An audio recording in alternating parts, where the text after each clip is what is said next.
Contrairement à ce que tu peux penser, cette vidéo n'est pas seulement faite pour ceux qui veulent se lancer sur les réseaux sociaux et j'ai bien conscience qu'énormément n'aiment pas Kim Kardashian, qu'énormément la jugent et trouvent que la façon dont elle est devenue célèbre n'était pas éthique. Mais dans cette vidéo, je vais mettre en avant son génie, sa capacité à clairement marketer comme une professionnelle parce que beaucoup de gens pensent que le cerveau de la famille, c'est Kris. Je suis convaincue que c'est Kim. Parce que si Kris était vraiment le cerveau, pourquoi est-ce qu'il a fallu que Kim devienne adulte pour que cette famille devienne enfin riche et célèbre? C'est aujourd'hui la plus grosse influenceuse du monde. Elle a l'équivalent de tous les États-Unis en abonnés Instagram et n'empêche, sa longévité, malgré le manque de talent, est une preuve de son professionnalisme et de compétences que beaucoup ont essayé d'imiter et n'ont jamais su égaler. J'ai payé sa formation à 116 €. On peut la critiquer autant qu'on veut. Personnellement, ce ne sera pas mon cas. C'est une femme qui a grandi aux États-Unis avec certaines mœurs et certaines valeurs. Elle s'est adaptée, elle en a joué, elle a réussi, elle a eu ce qu'elle voulait. J'appelle ça l'intelligence. Maintenant, on va pas tous faire exactement ce qu'elle a fait. Par contre, on peut s'inspirer de son parcours, mais surtout de cette formation que j'ai payée 116 € pour que tu ne la payes pas. Comme d'habitude, pas de blabla, on entre directement dans le vif du sujet. La vidéo va être séparée en 7 piliers capitaux qu'on appelle les Kimendment, voilà, marketing jusqu'au bout, et on va voir comment est-ce qu'on fait pour être payé pour exister. Mais avant ça, laisse-moi te parler du nouveau e-book que je viens d'écrire, qui porte le même nom, Être payé pour exister. Dedans, je parle d'absolument tout, comment se lancer, pourquoi se lancer, avoir la vision, pourquoi est-ce que moi je me suis lancée sur les réseaux sociaux, tout ce que j'aurais aimé savoir sur les collaborations, en passant des agents aux agences, à la négociation, aux tarifs, comment faire pour tenir le coup, quelle stratégie adopter, et pour le coup des stratégies j'en donne vraiment beaucoup avec des analyses de chaînes YouTube ou d'influenceurs en particulier. Je donne plein d'exemples, des influenceurs sport, des influenceurs beauté, des influenceurs true crime. J'explique quel matériel j'utilise, comment est-ce que je fais mes montages, comment est-ce que je m'organise pour tourner mes vidéos et pour tenir sur la durée. J'explique également comment est-ce qu'on monétise une audience et je donne quelques podcasts, quelques références qui m'ont beaucoup aidé moi quand j'ai débuté. Je sais pas si je laisserai le e-book très longtemps, donc si jamais t'as l'intention de te lancer sur les réseaux sociaux et que tu ne sais pas par où commencer,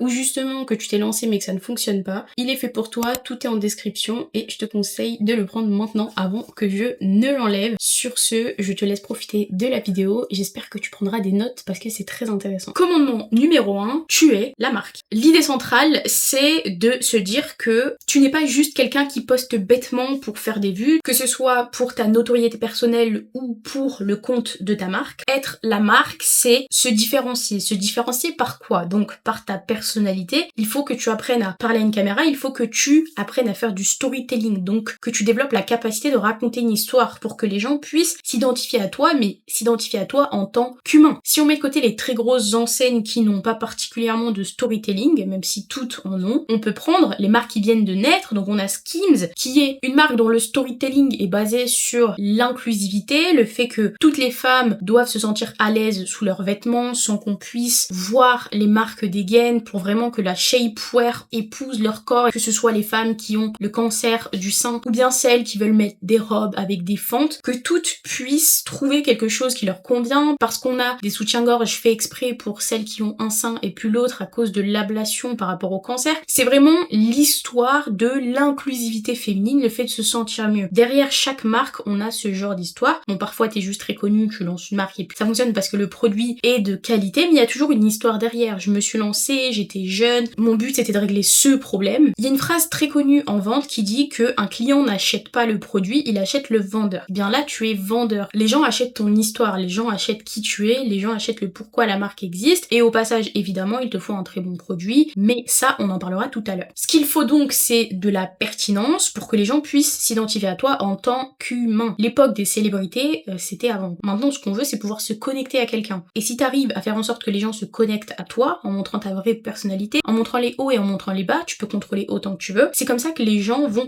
s'attacher à toi, parce qu'il n'y aura pas d'autre toi. Aucun être humain ne peut copier exactement tes expressions, ta manière de parler, tes idées, enfin c'est pas possible, on peut pas vraiment répliquer la personnalité de quelqu'un. C'est bizarre, ça se voit, on le sait. Ce que les gens suivent, c'est pas vraiment un sujet, c'est une personnalité, ils veulent savoir qui tu es. Donc pendant un certain temps, ça peut fonctionner, le fait de faire du contenu sur un sujet. mais c'est pas une marque. C'est pas une marque. Une marque, c'est une entité, c'est un symbole, c'est une histoire. Ta vie, tes valeurs, ton chemin, c'est ton avantage parce qu'on pourra pas le répliquer et surtout que ce sera ancré en toi, tu pourras toujours l'exploiter entre guillemets et donc tu deviens la marque et peu importe ce que tu sors, les gens achèteront, les gens suivront, écouteront et supporteront. Si je fais une petite parenthèse, moi j'ai prévu de lancer une marque, ça va être la première fois que je lance vraiment une marque de produits physiques et il y a juste une chose qui m'inquiète, c'est le fait que ma marque devienne plus grosse que moi, chose qui je pense est bien. Quand on te connaît par rapport au succès de ta marque, ça veut dire que vraiment t'as percé dans le business,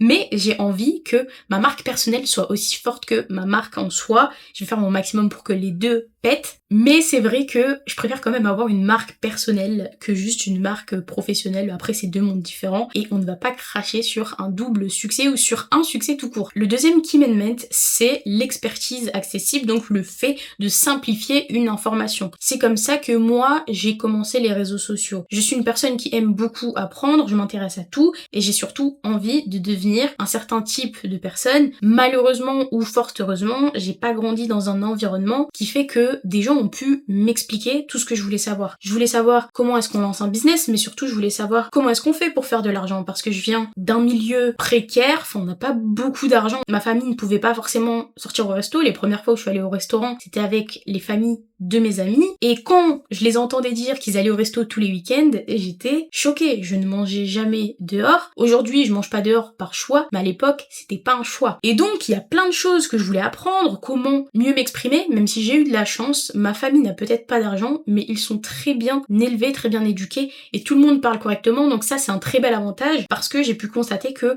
des gens qui ont beaucoup d'argent ne s'exprimaient pas forcément bien ou du moins avaient du mal à articuler leurs idées et c'est vrai que pouvoir s'exprimer correctement et avec fluidité, c'est un luxe. Voilà, c'est pas de l'argent, mais justement, ça n'a pas de prix. Bref, moi, j'aimais tout apprendre, j'étais passionnée par les animaux, j'ai appris tout ce qu'il fallait apprendre sur les chiens, les chats. Enfin, je vais pas entrer dans les détails parce que c'est pas le sujet de la vidéo, mais je me suis lancée sur les réseaux sociaux comme ça. Comme là, je suis en train de te partager une stratégie marketing, j'essaie de te faire comprendre que Kim Kardashian est quand même un être humain intéressant. Si on met de côté tous les stigmas et tous les clichés qui sont associés à elle, ça reste une personne très smart. Parce que pour passer de quelques centaines de milliers, voire des millions, qui reste quand même un bon début, de dollars à 2 milliards de valorisation à 45 ans, tout ça, elle l'a fait en moins de 20 ans, c'est quand même énorme, sachant que de base, elle n'a aucun talent. Je veux dire, c'est pas Beyoncé qui chante et qui danse depuis qu'elle a l'âge de respirer et qui est très très forte et très talentueuse. Donc ce que j'ai fait, c'est que j'ai pris tous les sujets qui m'intéressaient, je les ai simplifiés et je les ai partagés aux gens. Et donc les gens m'associent maintenant à un type de personne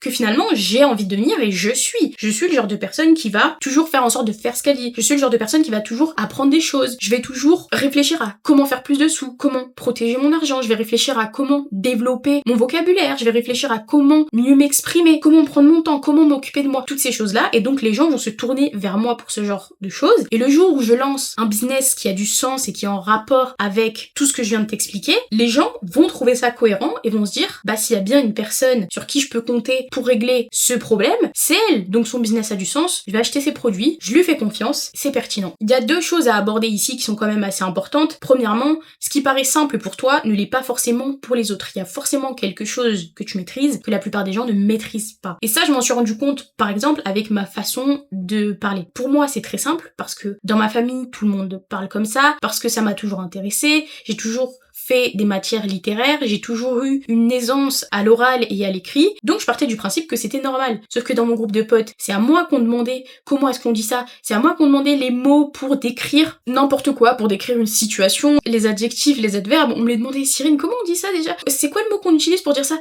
C'est moi qui écrivais les messages professionnels, les mails, vérifier les CV. Donc, ce qui peut paraître simple pour toi ne l'est pas forcément pour les autres, et tu peux capitaliser dessus. Mais attention à pas tomber dans le piège du professionnalisme. Donc bon, moi je suis le très mauvais exemple parce que j'ai mis une veste de costume et une chemise, mais c'est un sujet sérieux, d'accord, c'est une masterclass. Elle m'a coûté 116 €, donc je vais sortir la chemise et le costard. Faut quand même parler comme un humain. C'est pour ça aussi que moi, par exemple, je fais des vlogs. On n'est pas là pour parler de moi, donc je vais m'arrêter. Mais faut que les gens sentent que justement c'est authentique et que c'est ta personnalité, que tu t'inventes pas des centres d'intérêt, que tu fais pas semblant. C'est important d'être avant de vouloir paraître, parce que sinon, bah, t'es une fraude. Et ça serait dommage. Il y a forcément des choses qui t'intéressent, qui te paraissent reste simple, que tu peux simplifier et expliquer aux gens. En gros, si je devais résumer, c'est donner de la valeur aux autres. Troisième key element, la vulnérabilité stratégique. C'est le fait de montrer aux gens les coulisses, les backstage, ce qui se passe vraiment, comment est-ce que tu fais pour en arriver là, comment, par exemple, je filme mes vidéos YouTube quand je fais des vlogs. C'est à ça principalement que mes vlogs servent, c'est pouvoir montrer comment est-ce que ça se passe en vrai, parce que toi tu vois la vidéo, mais tu sais pas comment est-ce que je la filme, tu sais pas ce qu'il y a derrière moi, tu sais pas ce qu'il y a sur le côté, tu sais pas quelle lampe j'utilise, tu sais pas comment est-ce que j'ai fait pour acheter ma caméra. Enfin, bon, tout le monde se doute de comment j'ai fait, je travaillais, j'ai acheté, mais ce que je veux dire c'est que tu sais pas vraiment comment est-ce que tout se passe, tu sais pas ce que Kim Kardashian fait pour que Skims fonctionne, et il doit y avoir vraiment une chaîne de personnes pour pouvoir faire fonctionner tout ça, et les gens aiment voir ce qui se passe derrière parce que ça leur permet de pouvoir plus se connecter à toi. Donc encore une fois, t'es un humain, ça met en avant ton humanité et les gens s'attachent à une personne et non plus à juste une image. Ça leur donne envie de rester parce qu'ils se disent ah, finalement elle a envie de nous montrer aussi les parties pas forcément glamour, et ça donne envie aux gens de rester parce qu'ils se disent bon, t'es une personne à qui on peut faire confiance. Mais il y a une limite à tout. Faut pas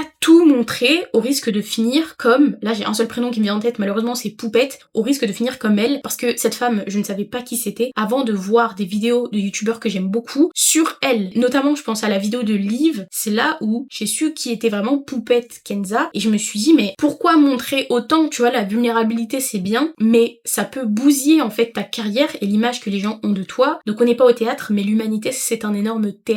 Et il faut savoir se préserver. C'est même pas une question de cacher, c'est que tout n'est pas bon à dire. L'intimité et le privé, c'est pour une raison en fait que ces mots existent. Tu peux montrer aux gens pour qu'ils comprennent que c'est pas tout rose, c'est pas forcément facile. Oh, c'est intéressant de vous montrer ça, comme ça au moins, si toi aussi tu veux lancer un business, tu vois comment ça se passe. Si toi aussi tu veux te lancer sur les réseaux sociaux, tu vois comment est-ce que moi j'ai fait, comment est-ce que j'ai commencé. Mais t'es pas obligé d'aller filmer toute ta baraque, de montrer toute ta famille, de montrer tous tes potes, de dire où est-ce que t'habites, etc., etc. Parce que sinon, c'est plus de l'authenticité, mais c'est de la télé-réalité et pas dans le bon sens. Pour que les gens aient envie de te voir, pour qu'il y ait ce sentiment de qualité, il faut qu'il y ait de la rareté. Et là, on peut prendre comme exemple Kim, parce que Kim, n'empêche, tu sais pas vraiment à quoi ressemble sa maison. Tu sais pas réellement avec qui est-ce qu'elle reste, tu connais jamais ses prochains moves, tu sais pas ce qu'elle va faire, et dans le fond, elle montre pas tellement sa vie. À part des photos pour des collaborations ou pour sa marque, tu sais pas ce qu'elle fait dans la vie. Mais il y a un très bon exemple aussi, c'est Beyoncé. Beyoncé, c'est une professionnelle de ça. Elle a basé toute son image sur le fait d'être mystérieuse et de ne jamais être interviewée ou des choses comme ça. Ce qui fait que lorsqu'elle est sur scène, c'est le seul moment où on peut vraiment la voir. Et les gens viennent parce qu'en plus, elle a le talent pour back-up le fait qu'elle n'est jamais vraiment là. C'est pour ça que le contenu que tu fais, la valeur que tu partages, c'est ton talent. Et tu dois capitaliser sur ça. Ensuite, les gens, t'inquiète pas, t'associeront très rapidement à la qualité. Key element numéro 4, comprendre le jeu. Alors, ne nous voilons pas la face. Avant de comprendre le jeu, faut y passer des années. Cependant, il y a quand même des petites règles de base que même un débutant peut intégrer. Première chose à faire, identifier ton marché. Donc, dans quel marché est-ce que tu as envie de te positionner? Dans le business, dans l'influence, quel type de business, quel type d'influence? Bon, je donne ces deux exemples, après il y a énormément de choses, ça peut être le sport, ça peut être tout et n'importe quoi, évidemment. Tu te focalises sur le marché dans lequel tu as envie de t'intégrer. Ensuite, tu regardes qui sont les plus gros dans ce domaine. Et tu regardes ce qu'ils font, particulièrement ce qu'ils ne font pas. On prend l'exemple de l'influence. Qu'est-ce que les plus gros influenceurs ne font pas?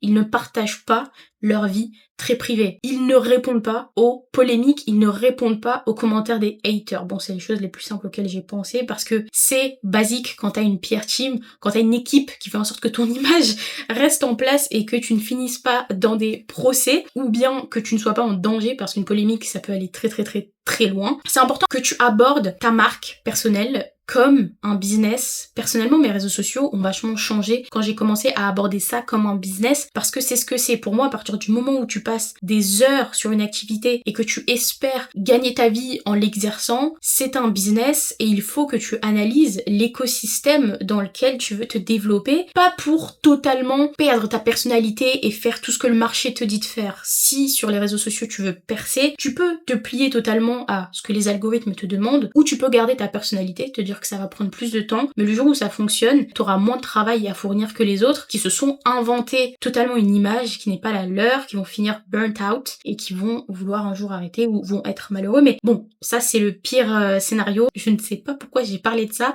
mais bref, si tu ne comprends pas le domaine dans lequel tu veux évoluer, ça va être compliqué pour toi d'y évoluer parce que tu vas pédaler dans le vide. C'est aussi simple que ça. Ce que tu peux aussi faire, c'est analyser ce que les gros créateurs, donc là on est encore dans la niche des réseaux sociaux, ne font pas, que la plupart des gens aimeraient voir. Par exemple, les gros créateurs ne montrent pas leur vie privée, mais en même temps, ils sont quand même vachement déconnectés de leur communauté, ce qui est, je trouve, quand même assez normal parce que faut avoir des abonnés pour le comprendre, et encore, moi j'en ai pas beaucoup, mais en fait, tu reçois tellement de messages qu'il y a un moment donné où tu sais plus quoi répondre, et surtout, t'en as trop. Genre t'es dépassé par la vie, Mais ce que tu peux faire, c'est te rapprocher au travers de formats, essayer de répondre un maximum au moins aux commentaires, des choses comme ça. Moi, c'est ce que j'essaie de faire en tout cas. Chacun, évidemment, ses techniques et ses stratégies. Moi, je te donne un exemple. Pour le sport, tu peux essayer encore une fois de faire ce que les autres ne font pas. Et c'est là où tu vas venir combler des trous. Donc au début, ça va être compliqué, vu que personne ne l'a jamais fait. Évidemment, tu sais pas si ça marche. Puis peut-être qu'au début, ça va pas marcher justement. Mais c'est comme ça qu'on révolutionne une industrie et c'est comme ça qu'on devient le meilleur dans quelque chose. Le mieux, en fait, c'est d'être le premier, tout simplement. Comme les premiers youtubeurs. Aujourd'hui, on se dit tous, purée, j'aurais dû me lancer en 2012. Mais en 2012 et pendant des années, ils se sont fait moquer et harceler. Le but, c'est pas juste de bêtement copier ce que les plus gros font ou ce que tes concurrents font ou ce que les gens que t'as envie de devenir font, c'est d'analyser et de t'inspirer, et ensuite tu vas développer ta propre image, ta propre idée, ta propre créativité. Certains arrivent dans les domaines qui les intéressent en ayant déjà leur propre personnalité, etc., etc., ce qui est très bien. Si c'est pas ton cas, ça demande du temps, ça demande de l'expérience, et c'est à travers l'expérience que tu vas finir par trouver les réponses aux questions que tu te poses, ou même carrément que tu vas venir te poser les bonnes questions. Il faut te différencier intelligemment. 5e commandement, une marque a une âme. Il faut que tu es l'idée globale de ta marque pour pouvoir créer un monde autour de celle-ci. Ta marque, du coup, qu'elle soit personnelle ou qu'elle soit professionnelle dans le sens une personne morale, on doit comprendre que c'est elle directement, sans même en voir le logo ou sans même voir ta tête. Par exemple, si on parle de productivité, j'espère que les gens pensent à moi. Pense à Cyrine GF. Si les gens pensent à moi quand ils pensent à la productivité, ça veut dire que j'ai créé une marque qui est solide. Alors, ça demande énormément de temps, comme quand tu penses au téléphone, tu penses à l'iPhone, tu penses à Apple, parce qu'ils sont très très forts et qu'ils ont créé un monde tellement solide que les gens les associent à ça. Quand tu penses du coup au shapewear, tu penses à Skims, évidemment, parce qu'ils sont super forts. Et parce que ça a du sens avec la marque personnelle de Kim, la personal brand. Ce que tu peux faire donc, c'est créer un espèce de mood board pour ta marque. C'est ce que les marques font dans la réalité. Couleurs, thème, message, vision, et c'est ce que j'ai fait carrément pour moi-même, ma personne, ma personnalité, pour savoir exactement ce que je veux devenir comme personne. C'est toujours mieux d'avoir des images, d'avoir des thèmes. Ça t'aidera en fait simplement à prendre des décisions plus facilement et plus cohérentes sur le long terme. Si j'ai envie d'être un type de personne et que j'ai envie qu'on me perçoive d'une certaine manière, vu que j'ai mon mood board, je sais exactement où est-ce que je vais et où est-ce que je ne vais pas. Parce qu'une marque, on l'associe à ce qu'elle fait, mais on l'associe également à ce qu'elle ne fait pas. Et ça peut avoir un énorme impact. Tu dois constamment raconter la même histoire pour que les gens puissent t'associer constamment à cette histoire. Et attention, tu peux faire des rebranding. Ça veut dire que si un jour tu crées une marque et que tu décides de tout changer, de vouloir tout changer, tu peux. C'est quelque chose qui pourra être fait. T'es pas bloqué, mais pendant la période de temps où tu décides que c'est ça, il faut que tu aies un cadre et que ce soit ça. Commandement numéro 6, être mémorable, pas juste différent. Kim Kardashian, je trouve pour le coup qu'elle a su être mémorable avec l'image de son corps, parce qu'elle est quand même devenue le symbole physique de la féminité, on va dire. C'est devenu la référence tellement que des millions de personnes ont essayé de lui ressembler, des millions de personnes ont lancé cette espèce de mode pour être le plus possible comme elle. De la même manière qu'on peut utiliser Kylie Jenner, qui a également été littéralement le standard de beauté pendant des années, je crois pendant une décennie en vrai. Les wigs décolorés avec des couleurs roses, des couleurs jaunes, les BBL, etc. Ce sont ces femmes qui ont lancé ces standards et elles sont fortes pour ça. Tu dois faire la même chose, bon pas vraiment la même chose, mais il faut pas juste être différent, il faut se démarquer et en même temps être mémorable. Donc ça, c'est en faisant des choses qui sortent de ta tête. Si tu reproduis ce qui a déjà été fait, ça n'a rien de mémorable. Et c'est là où la plupart des gens décrochent parce que du coup, ça représente un énorme risque. On peut prendre l'exemple de Lena Situation. Elle s'est démarquée avec ses vlogs et puis elle est devenue mémorable parce qu'elle s'est imposée avec des très grosses marques de luxe, qu'elle a été invitée au Met Gala et c'est là où elle est devenue mémorable. Quand des très très grosses têtes, en l'occurrence américaines de la haute couture, lui lui ont donné du crédit. Elle est devenue mémorable comme ça. C'est devenu la première influenceuse française, alors que techniquement, c'est pas celle qui a le plus d'abonnés. On peut prendre également Squeezie. Il s'est démarqué parce qu'il était nature peinture, parce qu'il était à fond dans son gaming, mais finalement, il est devenu mémorable parce qu'il a sorti des concepts qui sont drôles, qui sont bien faits, auxquels tout le monde peut s'identifier, et finalement, des concepts qui sont super bien, sachant que je suis une aigrie de la vie avec les contenus français, les vidéos de Squeezie sont top, et je les regarde. Je les regarde pas souvent puisque c'est très long, mais quand je les regarde, je suis contente. C'est vraiment satisfaisant, c'est bien fait, c'est drôle. Et malgré le fait que ce soit techniquement pas le premier youtubeur de France, c'est le premier youtubeur de France. Ensuite, on peut aller plus loin dans la mémorabilité, on peut prendre Michael Jackson. Le gars est mort il y a 20 ans, et c'est toujours la plus grosse star du monde, c'est toujours le mec qui fait le plus d'argent avec ses sons alors qu'il est mort. On peut prendre encore énormément d'exemples de gens qui ne sont pas seulement différents, mais bien mémorables parce qu'ils ont marqué l'histoire avec quelque chose. Ils ont créé des concepts que personne n'avait encore créés. Et ça relève de la personnalité. C'est quelque chose que tu ne peux pas fake, c'est quelque chose que tu dois d'abord assumer pour ensuite pouvoir créer, partager et montrer aux gens. Tu sais que t'es mémorable quand le jour où tu pars, il y a un vide, et attention, je te vends pas du tout de rêve. Ça prend des années, si c'est pas des dizaines d'années, parce que pour que les gens t'associent à quelque chose et te fassent réellement confiance, il faut que tu sois là depuis longtemps, parce que on va pas se mentir, chez les humains, c'est combien de temps est-ce que tu restes dans quelque chose qui peut prouver à quel point t'es sérieux et à quel point t'es fiable. Donc, ça demande du temps, et c'est pour ça qu'il faut aussi se demander si c'est vraiment ce que tu veux, si c'est vraiment quitter, et qu'il faut que tu sois authentique, parce que sinon, sur le long terme, tu tiendras jamais. Et c'est juste logique, hein, c'est pas tu tiendras jamais en mode t'es nul, c'est juste que si c'est pas toi, bah il y a un moment donné où tu vas arrêter d'être faux, tu vas juste être toi. En anglais, on a le mot bold, qui veut dire audacieux, qui veut dire oser, qui veut dire assumer, et c'est le fait de simplement faire les choses, malgré la possibilité que les gens te jugent. Bon, les gens te jugent toujours dans tous les cas, donc autant que tu sois toi-même, hein. Franchement, on est à un stade où on est plus à ça près, quoi. Mais sois bold dans ta life. Oh la phrase. Sois audacieux dans ta vie, parce que plus tard tu regretteras de pas avoir été toi-même et de ne pas avoir pris des risques qui au final n'en sont pas vraiment, tu vois. Être vraiment toi-même, ça passe juste par le fait d'accepter que certaines personnes ne t'aimeront pas et certaines personnes essaieront de te faire douter parce que les autres ne l'ont pas fait avant toi. C'est à toi de poser tes limites, c'est à toi de poser tes standards. Si tu décides que ça va fonctionner, ça fonctionnera. C'est facile à dire, difficile à faire, mais c'est faisable. Qui mène numéro 7,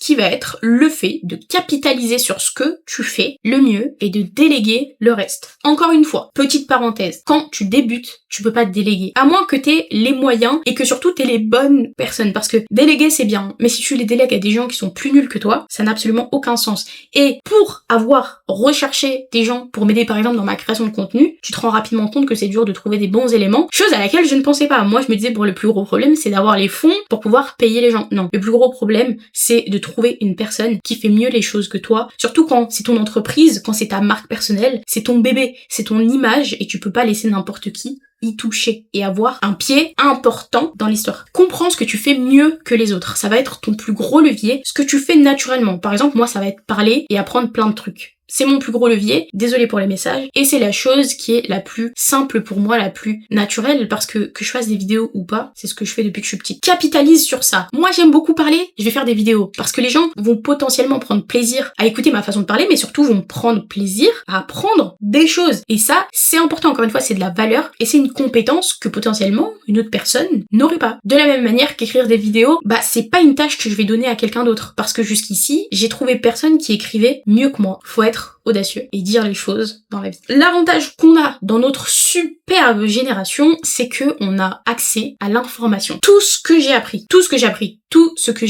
dans ma vie, je l'ai appris toute seule. Que ce soit pour le chômage, la prime d'activité, que ce soit pour les langues, j'ai appris toute seule. Que ce soit pour l'argent, j'ai appris toute seule. Bien parler, j'ai appris toute seule. Tout ce que je sais, tout, c'est Internet. Merci Internet de m'avoir tout appris, mais c'est pas Internet qui est venu me voir, qui a toqué à la porte de ma chambre et qui m'a dit tiens Cyrine, des petites infos pour que ta vie soit meilleure. Non, c'est moi qui suis allée chercher sur Internet jusqu'à trouver des sources fiables, apprendre, forcer, itérer, réitérer. Toujours. Et c'est le fait d'insister. Bref, ça c'est de la persévérance, mais c'est autre chose. L'important, c'est que tu peux rester informé, tu peux t'éduquer et tu peux avoir des feedbacks de personnes qui sont bien placées. Les avis que tu prends doivent toujours être des avis qui viennent de personnes qui sont mieux placées que toi pour te conseiller. Tu ne vas pas chercher un conseil chez une personne qui ne fait pas ce que tu fais, ou du moins qui n'est pas là où tu veux être, ou qui tu veux être. Ça va prendre énormément de temps quand même de voir les résultats, et j'ai vu en TikTok tout à l'heure d'un mec qui expliquait très simplement que la plupart des gens avaient du mal à atteindre le succès parce qu'ils n'arrivent pas à intégrer le temps d'attente entre tous les efforts que tu mets, tout le travail, tout l'investissement, tout l'espoir et le moment où tu vois ces fameux résultats. Et je vais donner un exemple très simple. Les réseaux sociaux, j'ai pas touché d'argent avec les réseaux avant 2 ans. Il y a 2 ans où j'ai posté sur tous les réseaux sociaux dans le vide. Dans le vide. Je sais pas si tu mesures la prise de tête que c'est que de faire des vidéos. Je vous mets au défi éventuellement d'essayer un jour de faire une vidéo YouTube qui ressemble à peu près aux miennes ou aux vidéos que vos youtubeurs préférés font ou n'importe quelle vidéo, juste pour pouvoir vous mettre à la place de ces gens-là et voir en fait le travail que ça demande. Et quand tu postes souvent, etc. et que t'es pas payé pour ça. C'est-à-dire que tu passes 14 heures sur une vidéo et t'es pas payé pour ça. Mais en fait, tu sais qu'un jour, tu te feras le salaire annuel d'une personne pour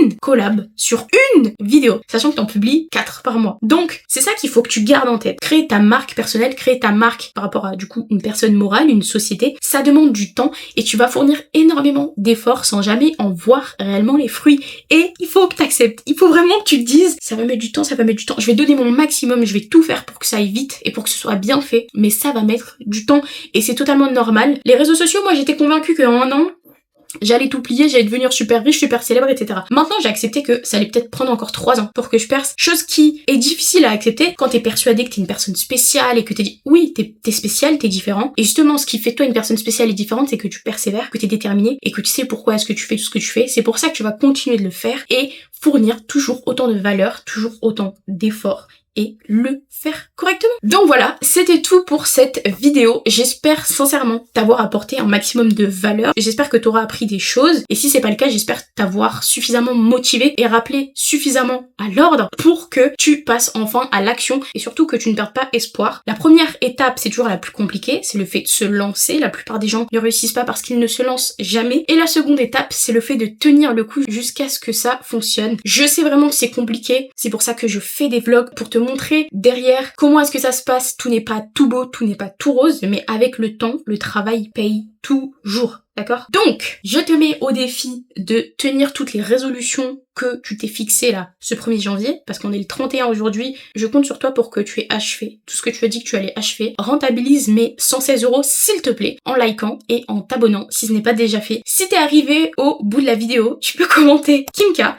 et on s'attrape pour la prochaine. Bon courage.